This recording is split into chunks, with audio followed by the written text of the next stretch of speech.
Well, stocks just getting pummeled here on Wall Street today. The biggest sell-off for the Dow that we have seen in more than a year, folks. The Dow fell 376 points today. That's 3.6%. The Nasdaq fell more than 4%.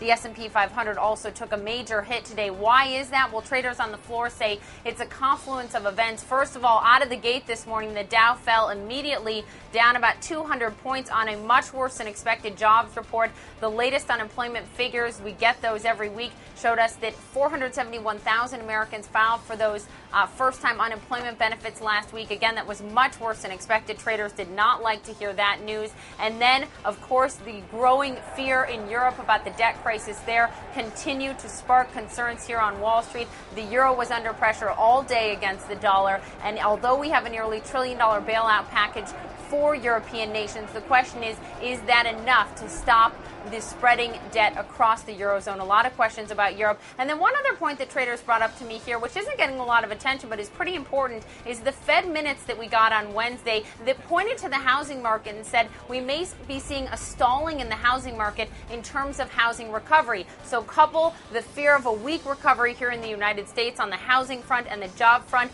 that with the concerns of debt and the debt crisis across Europe, and you get a massive sell-off on Wall Street. Again, the Dow down 376 points and the worst levels we have seen for this market since early February of this year. And one important thing to note on Friday here as we get into the trading day, Wall Street will be closely watching Washington because senators did agree to move to a vote on financial regulatory reform. We could see that vote anytime now. That will, of course, impact the market greatly and also really impact banks and financial services stocks. So investors will be watching Washington very closely for that one. A lot going on, obviously a very abysmal day for this market. We'll keep a close eye on it for you. All the details around the clock right here on CNN Money.